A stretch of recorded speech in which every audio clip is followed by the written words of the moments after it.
Hi, everybody. Welcome. We are going to talk about data cleanup and where to begin. So just to get started, if you're new to our webinars or if you're new to me, I'm the founder and director of Relicura. I have 15 years in archives, museums, and cultural heritage spaces. And I am a business owner, consultant, author, speaker, and a people first advocate. A couple housekeeping items before we begin.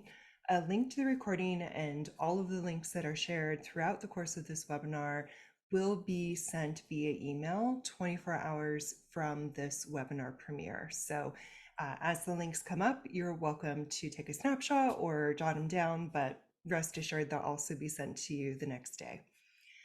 This session is pre-recorded so that I can deliver the maximum amount of information and answer any follow-up questions you have throughout the course of the webinar in the chat. Speaking of the chat, if you are watching this premiere live, there's a chat box which requires a YouTube account, but if you sign in, you can use the chat. Please feel free to send any questions you have, comments, sharing resources, that kind of thing. This webinar video can be expanded and has closed captioning because it's being hosted via YouTube. It has all of the typical YouTube features and tools. And then just a reminder to please respect the content being shared with you as my intellectual property and is subject to copyright, unless of course I am sharing someone else's resources and citations appropriately. Contents for today. We're going to talk about the reality of messy data and then the power of good data. So setting up some context as to why it is important that we focus on something that can be as not so fun as data cleanup. We'll talk about what is data cleanup, what that encompasses, which includes what to look for and how to look for it. Then we'll get into the good stuff. I'll share the typical 4 cleanup data strategies. We'll talk about cleanup preparation, and then we'll get into some questions. Before I begin with this content, some exciting news. The Oregon Heritage Commission has just released a resource guidebook that is free and available to anyone. So if you check out that link below, and of course we'll put the link in the chat for you, but it's the guidebook titled The Heritage Organization's Guide to Creating and Cleaning Up Collection Information.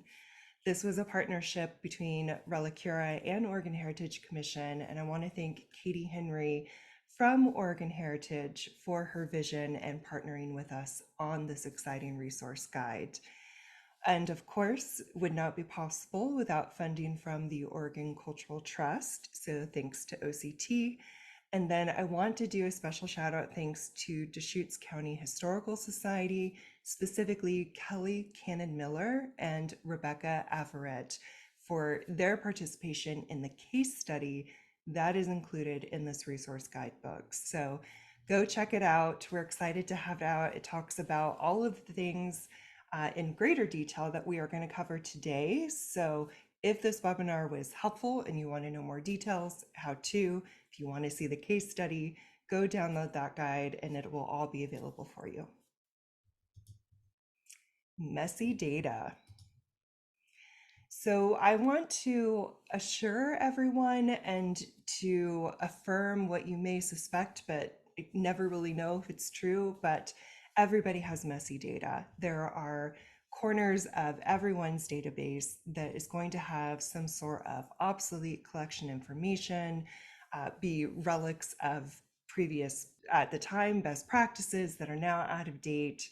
There's staff changeovers that can happen where different processes or best practices are changed or not followed. We can also change our own best practices if there were local in-house ways of doing things that then changed over time.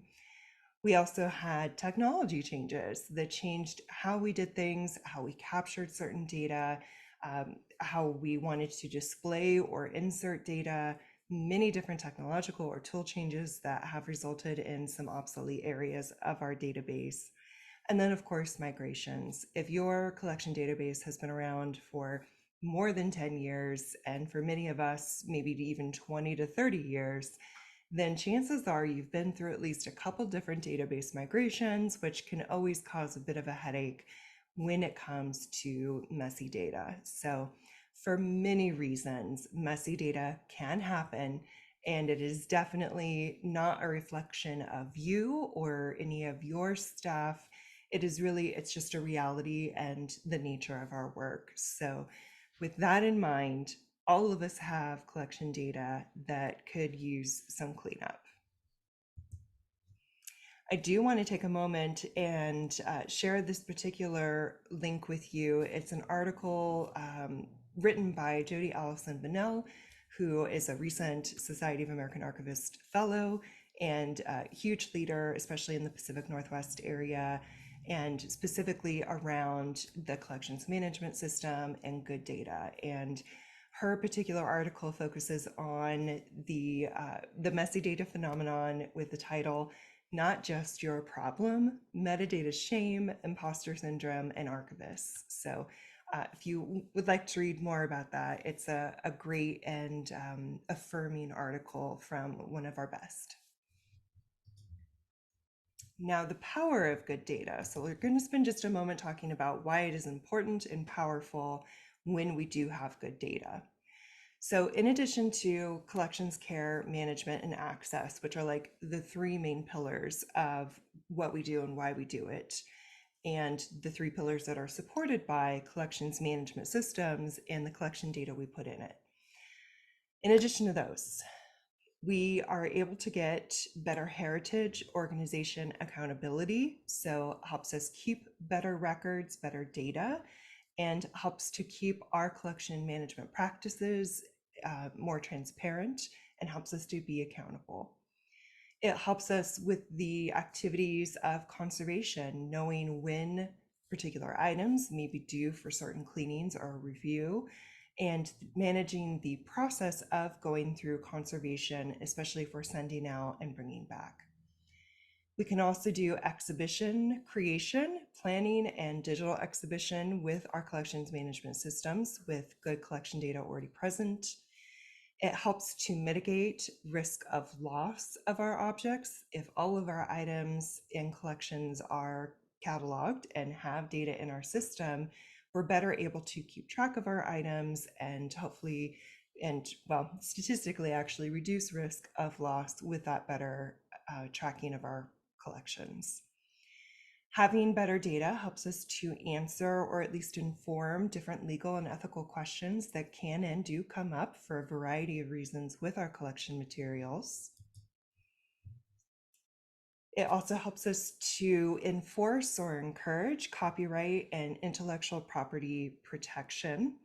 It helps us to address and, well, identify and then address if there's any gaps in historical narrative and to help us to heal past harms using better data.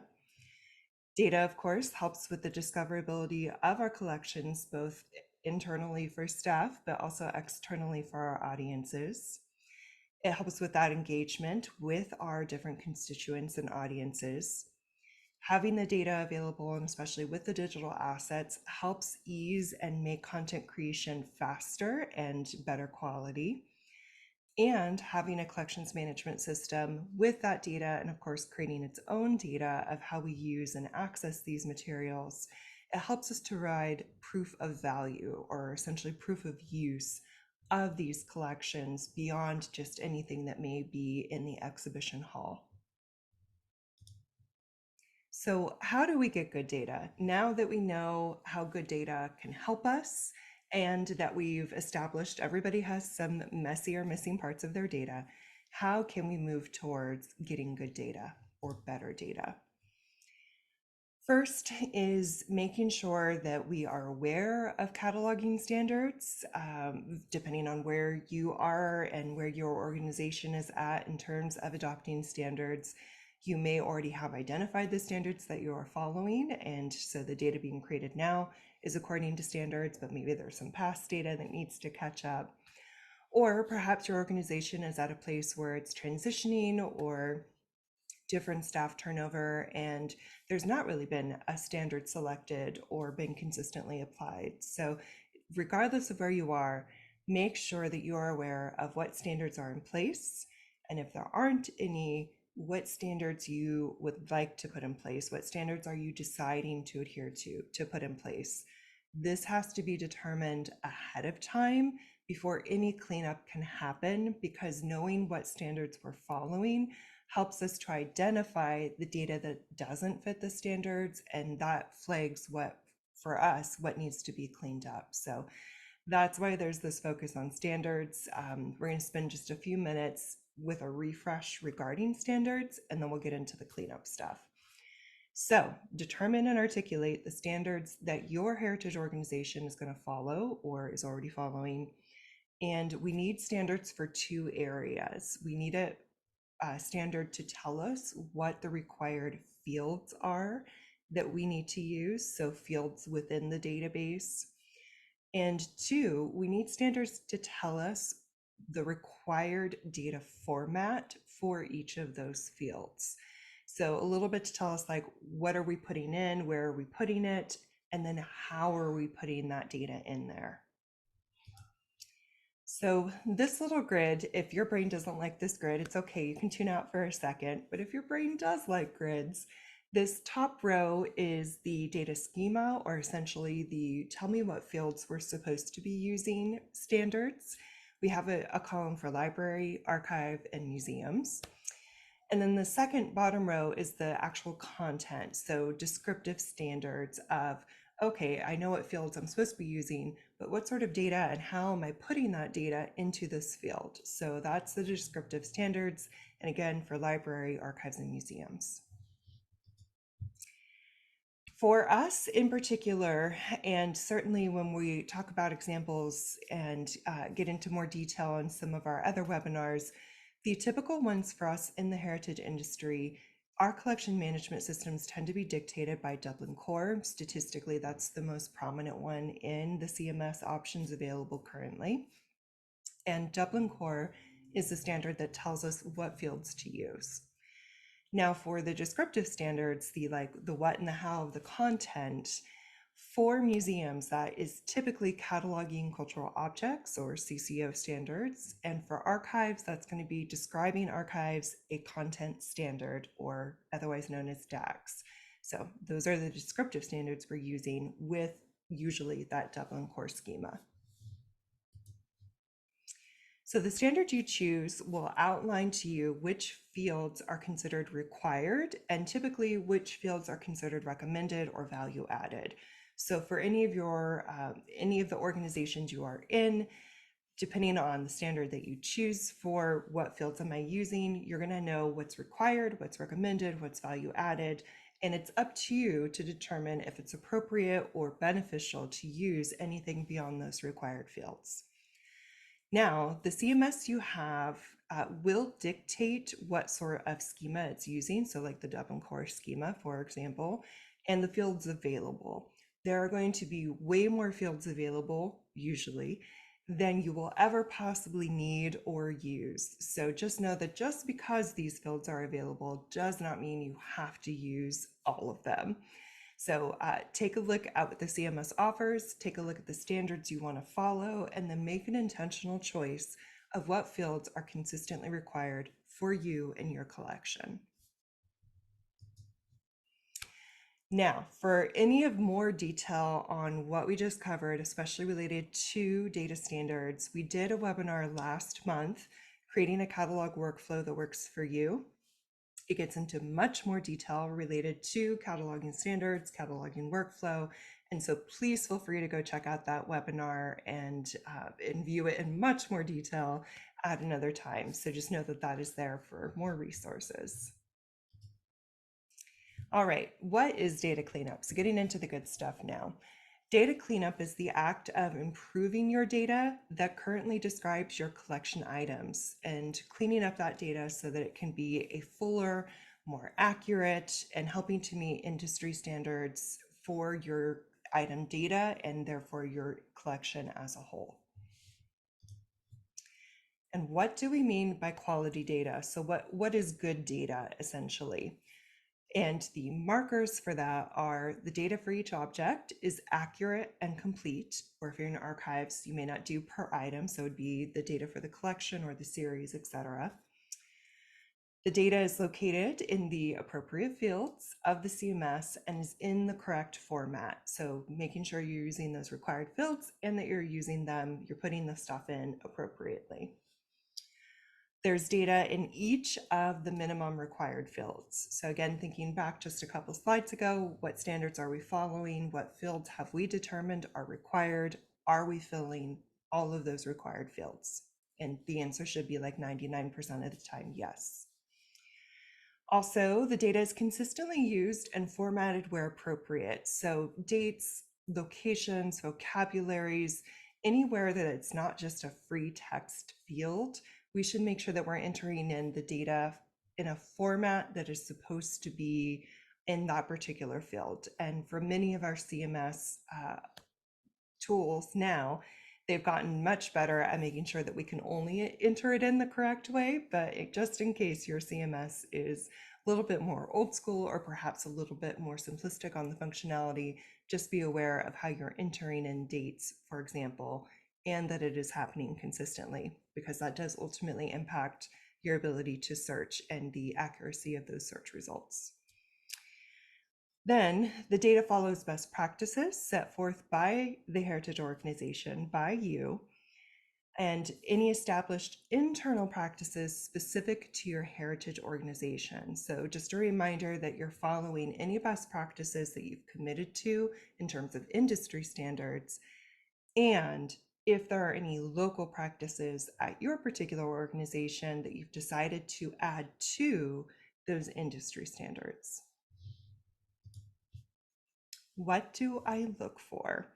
So now that we've talked about standards and how we choose and what those standards mean in terms of helping to support, encourage, and enforce good data, what are we looking for? Because if we're going to clean up something, we need to know how to recognize what the mess is and where the messes are.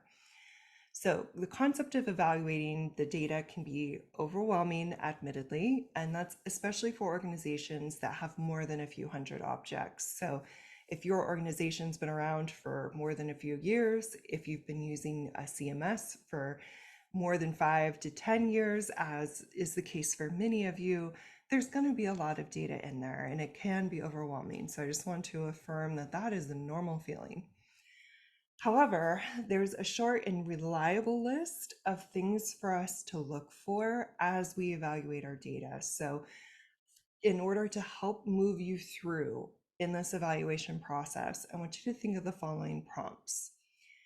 Do all the required fields contain data? So as I'm looking at my data, and we'll get into the specifics of how you can pull your data for that in just one moment, as you're looking at that data, are each of your item records or collection records making sure each of those fields for those different record types are filled in?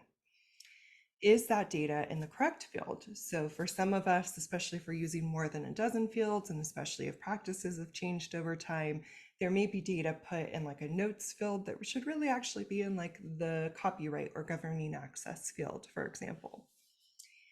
The next one is the data accurate? For many of our cultural heritage organizations and museums, as the organization has evolved and as different staff have come on board, a professionalization has occurred for our fields, especially over these last 30 to 50 years. And so is the data that was maybe created decades ago, is it accurate? Or if we're a smaller shop and some of the initial data created was by volunteers, the volunteers do the best they can, but at the end of the day, maybe some of the data isn't entirely accurate. So it's good to check for that. And then finally, is the data complete? So we may have the required fields in there. We may have the data in the right fields of what data we have. And the data that's in there might be accurate, but that final question is it complete? So is there any information that's missing from this record, even if it is required or not required, but really for us to understand this item, is it missing data that would otherwise make it complete? All right, now how do I look for it? So the actual approach or strategy to getting into doing this evaluation piece. So I recommend for many of the clients that I work with, the best way for us to evaluate our data is by reviewing it as an aggregate and knowing that we may have hundreds, if not thousands or tens of thousands of different items or objects, and therefore different record entries, viewing data in an aggregate, but maybe in chunks. And the best way to do that is in a spreadsheet view. And having our data in a spreadsheet view, typically from exporting from our CMS, we get to view our records as row entries with the fields or column headers across from left to right. And so that allows us to view each record linearly. I don't think that's a word, but we can view the record and all the fields across as a whole, but it also gives us a chance to view and compare our different records in like one particular field. So for example, if we're viewing a section of records, we can very easily see if one of the fields has been repeatedly missed for data entry. So it's easy for us to help spot gaps of missing data as well as any incorrect data. So it is helpful in several regards doing that aggregate view. And when working with our collections management systems, that will typically always be in a spreadsheet form. So if your heritage organization, if you don't actually already have a CMS, but you are using a spreadsheet, then you're already there. Having your spreadsheet and updating it, evaluating it, you can go through those prompts, no problem without a CMS. If you have a CMS, the majority of the CMS tools out there will allow the export of your data into typically a CSV file, which can be viewed and edited as a spreadsheet. Okay, so some of your CMS tools may offer some robust functionality in terms of offering data cleanup, both the evaluation piece and the execution of the cleanup piece. This can be helpful, for example, if you want to query or get some reports that will help inform your data cleanup. For example, if you suspect that a particular field is missing, or if there are incorrect data in a particular field, running a query on that field can be very helpful to let you know what records have that particular field issue. Now, in terms of where to learn about or find query and reporting, there are a couple places you can look or try. So if your particular CMS tool is proprietary and is owned by a parent company, a vendor, then reach out to that vendor to get any sort of instructional guides. Many of them now have like little training videos specific to different functionality. So definitely reach out and take advantage of the resources that come with the proprietary system. Also, if you're using a system, regardless of whether it's proprietary or open source, if you know a colleague who is also using the same system, reaching out, phone a friend, take a look at a community. For example, if you're using open source, many of the open source CMS tools out there are fairly healthy communities and have great resources. So go check out the different community forums that may be available to you. And then there's so much great content on the internet, and I myself have found many helpful YouTube videos, whether done by the vendor or CMS creator or done by somebody else as part of a panel, or just being truly helpful. So try a search for any sort of helpful tutorials, presentations, trainings that are available online, and it really is amazing what you can find on YouTube. Okay, the 4 cleanup strategies.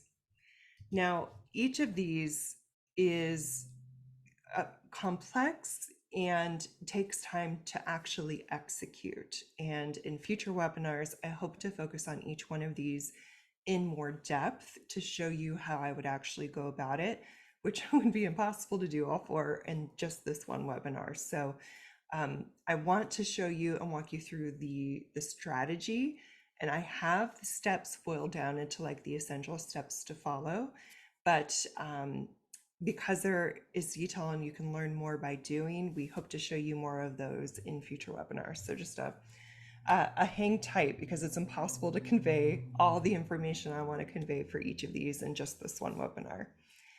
Okay, so the four cleanup strategies that I typically use in my toolkit when working with clients is first, the spreadsheet strategy.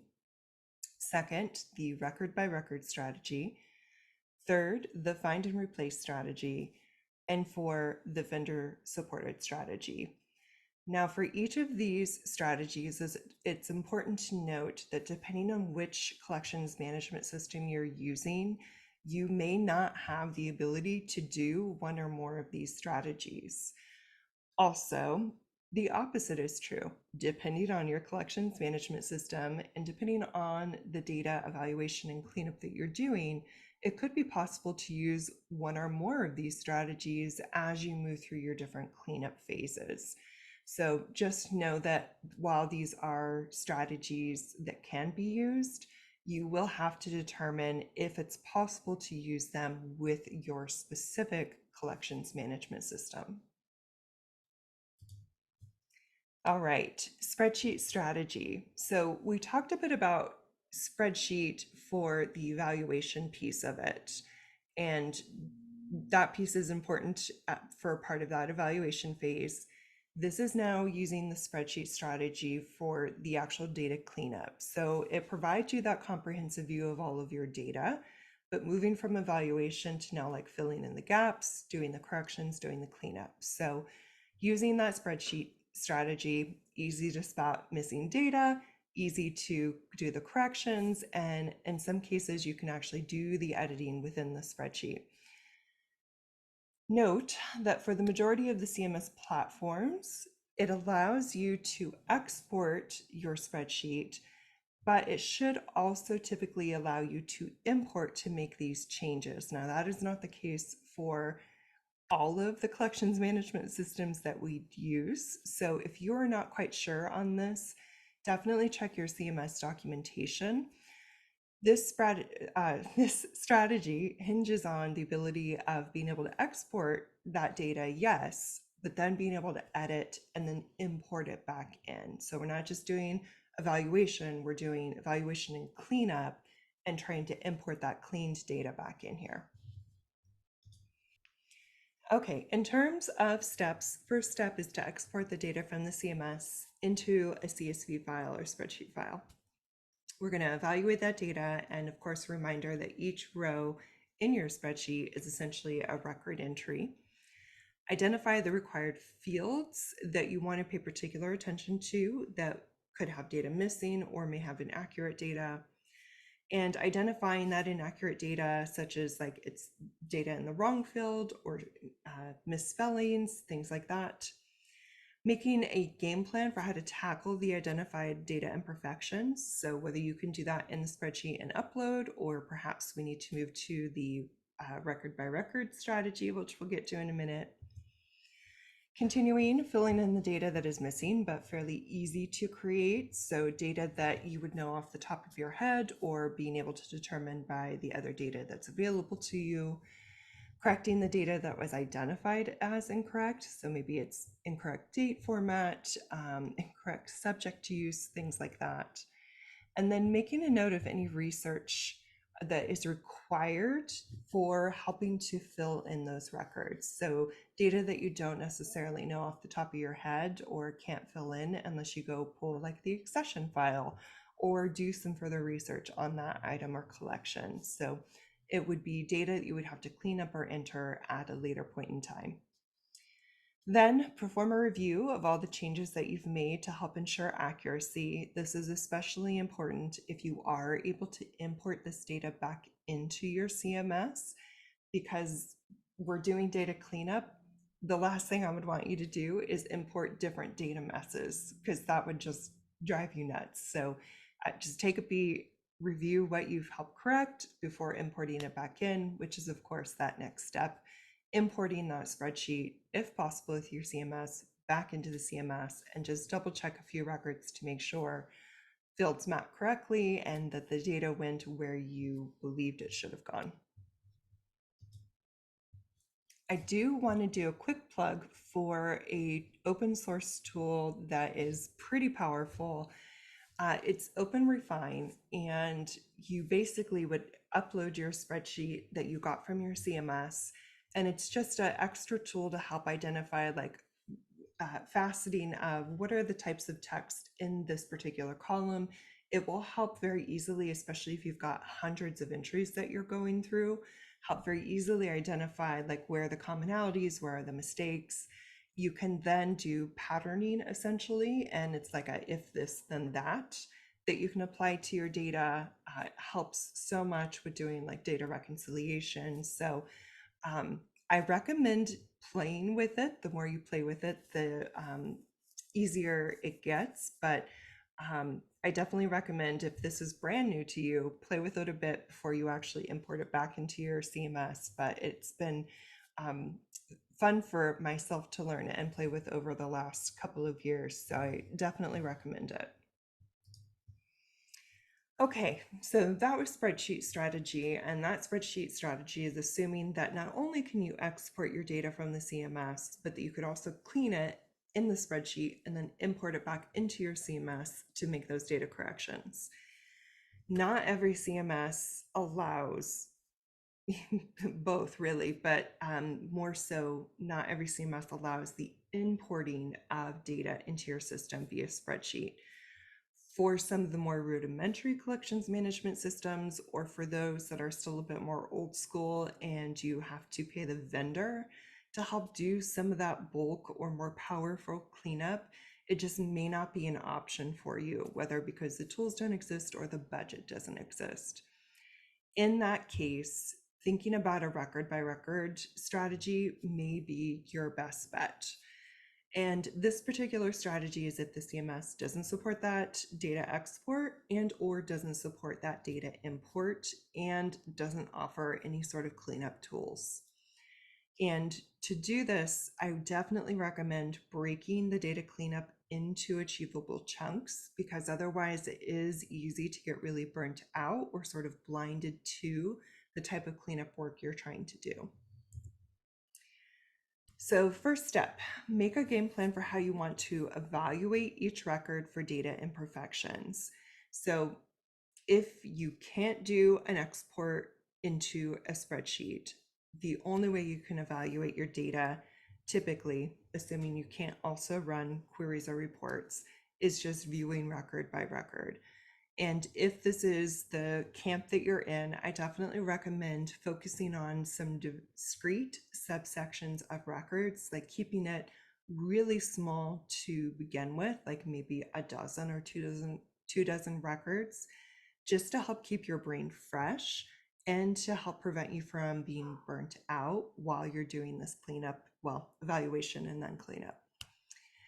As you look at each record, do an evaluation of that record, and it's going to be like a top to bottom evaluation for each record. So instead of in the spreadsheet where you could choose a field and a column and focus on just that field, we're instead doing field by field for the entirety of that record as you are in it. As you walk through, I recommend having a cheat sheet and double checking each of the required fields, making sure there's no data missing. And as you do that, I definitely recommend, if you're finding data missing or incorrect data in that field by field approach, go ahead and do the cleanup while you are in there. That way you don't have to touch the record twice unnecessarily. Next, make a note of any records that require more research. So for those records where you don't know the data off the top of your head, it's not easy to determine, making that list of research or homework that you're going to need to do and come back to. And I definitely recommend writing down the accession number or record number, whatever the identifier is, to help with easier finding and inputting once you come back to it. Next, identify fields that appear to have incorrect data. And because you're doing this record by record, again, I recommend making these corrections as you see them as you are in that record. And then perform a review of the data that you've corrected and added before you move to the next record. So again, while you are in that record, and to minimize, again, the touching or going back to that record, do the whole thing, do the evaluation, do the data correction, and do the correction review while you are in that record before you move to the next one. Now, find and replace. So this particular tool and strategy can be used sort of in combination with, or when you have data that, and when you have data that can benefit from a find and replace function. So first of all, the CMS tool has to be available in order to help facilitate this kind of data cleanup, and think of it similarly to like a global replace or like a bulk edit. The utilization of this in-system cleanup tool can be a huge time saver. It can be very powerful. And the strategy is best applied in these like universal update scenarios. So for a more intensive and individual cleanup, such as providing fuller descriptions, the cleanup will have to be executed a different way, like helping to fill out more data. Anything that's not just like a one-for-one replacement, you're going to have to use a different strategy. If you are interested in find and replace and don't know whether your CMS has that as a function, check the system documentation, reach out to your vendor, check the open source forum community, depending on which type of CMS tool you are using, to see if it is available to you.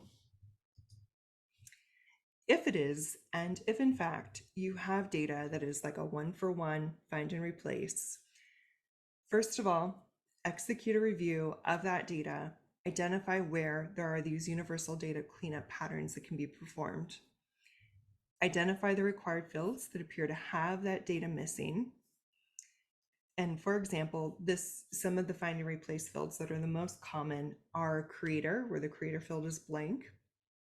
Perhaps your organization is one where the best practice is to use unknown if the creator field is blank and in fact unknown.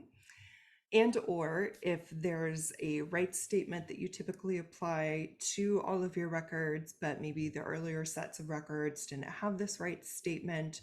In both of these scenarios, you'd be replacing one type of data, or in this case, blank data, no data, with standard data. So if this for that universal bulk apply, so we could run a query in this example for give me all of the records that do not have a creator, and then doing a find replace for blank with unknown, or blank rights statement with this is our rights statement. As you move through, identify fields that appear to have incorrect data. So instead of the blank field approach, maybe there is data in the field, but it's wrong or incorrect. So if we use that rights statement example, maybe there was an email in there to contact somebody who's no longer at the museum or archives. So needing to do a find and replace for like an updated statement. And then make a game plan for how to tackle the identified data imperfections.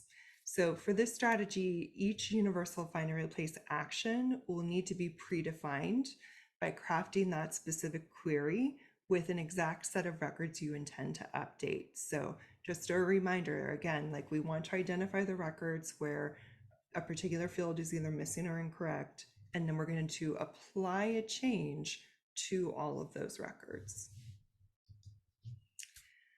Next step, using the find and replace, the bulk edit tool or whatever the CMS calls it for your particular tool, fill in the data that is missing or incorrect. So, and before you hit the buttons, double check your query is well defined and that you in fact have the accurate records that you want to do this find and replace, and ensure everything is correct before you execute. Some systems have an undo button, other systems do not have an undo button. And while you may be able to do yet another find and replace, it can get kind of messy and sort of devolve from there depending on what you're working on. So just be super careful. Then I recommend running the same query again that you did in step 4 to make sure that the set of records that you did just change do not show up again in that query, because ideally they would have been fixed by doing that find and replace application. And then for the more individual edits, perhaps you need to use the record by record method if that's, or if available, the spreadsheet method to help clean up the rest of the data that could not be fixed or solved with a find and replace tool. Vendor supported. So this strategy in some ways is easier because you have a very strong technical partner in this case who can either teach or show you some of these data cleanup aspects, or in fact can provide that support themselves. This option is only available with a proprietary CMS product, as they are actively serviced and owned by this particular company. So for your CMS products that are proprietary, there's a vendor. You can contact that vendor. Sometimes they have tools and training and supports available for free, and you can learn how to do it yourself, and or you can partner with them. Depending on your contract, for some of you, the cleanup and the technical support may be just part of your contract. It's part of what you pay for. For others, the contract is set up in a way where if you did want any additional support in this area, it can cost more. So as you reach out to these vendors, be clear in understanding whether the support they provide is considered part of your contract and already paid for, or is considered in addition to and something you need to budget for. So contact CMS vendor, learn about the tools available and whether or not you can do the cleanup yourself. Learn what type of data cleanup the vendor can help with and execute, and that may not be available to you. Many times the vendors have access to tools or access to different parts of our collections management system and can run different fixes than we otherwise would be able to. Make a game plan for how to evaluate records for data imperfections and classify which cleanup actions can be supported by the vendor. So once you have that understanding of what they can do versus what you can do, or even maybe you can do it, but it's a little much, and so you want them to do it, just being super clear on what areas of the data are being cleaned and by whom. Next, create a data cleanup plan that documents all the data that needs to be cleaned or updated and by whom. Work with the vendor to make sure that the right records are identified and review the cleanup needed. And then perform spot checks of the work to make sure that no mistakes were made in the preparation or execution phase. And this is whether you are doing the cleanup or the vendor is doing the cleanup. All right, so those were the 4 different data cleanup strategies, like in a nutshell. Some cleanup capacity considerations or otherwise cleanup preparations for you to think about.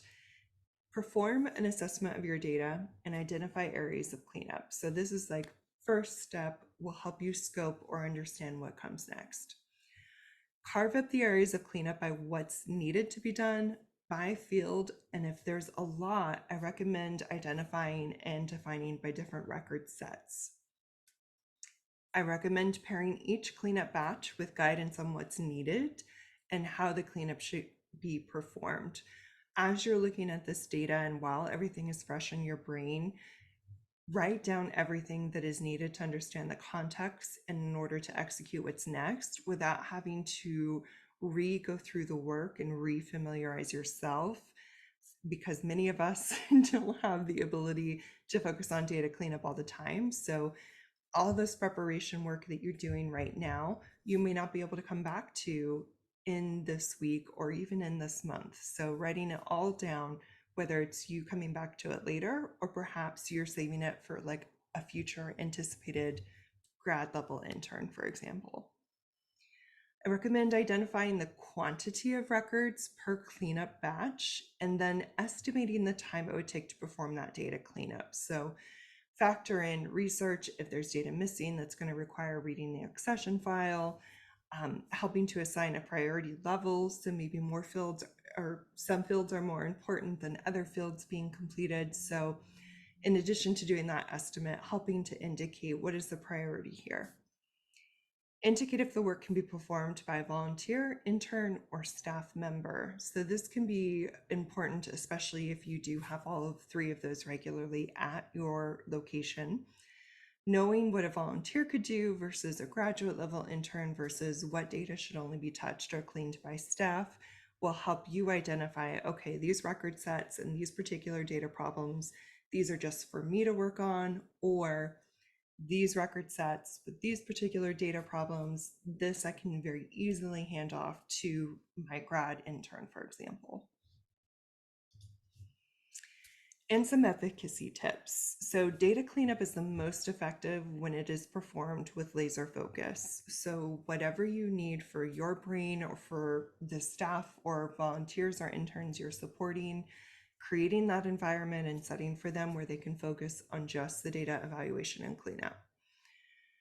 Helping to focus on a subset of the collection, especially for those where it's any larger than a few hundred items, honing that focus in on a subset of collections so that it's easy to execute, easy to focus on. And that could be narrowed down to even just within that subset of records, a specific field that you want or you want your team to focus on for that set. And then I recommend proactively blocking out time to perform this work. And this is especially important if you are in the position where you are doing multiple different job types, and it could be days, if not weeks, between when you touch the database. Having those chunks set aside ahead of time so you can actually get through a chunk of work, achieve it, and be done is going to be so crucial for your success of working through these different cleanup chunks. All right, so a reminder, the exciting news we shared earlier, it's a resource, it's free and available. It's a partnership that was between myself and Oregon Heritage Commission, funding thanks to Oregon Cultural Trust, and make sure to check out that link, resource guide for free. It has a case study in there from Deschutes County Historical Society, so lots of good and more specific detail in there about many of the sections we covered between this webinar and the last webinar. And speaking of the last webinar, creating a catalog workflow that works for you, it's available on YouTube, so you can watch that anytime you want. We talked about OpenRefine, the open source tool that can help you identify doing that data evaluation and even some data cleanup, depending on how comfortable you are with using that tool. And Oregon Heritage Commission, in addition to the great guide that we just put out together, they have tons of other resources in general for heritage organizations. So if you haven't already, and especially if you're in Oregon, definitely check it out and get familiar with their work.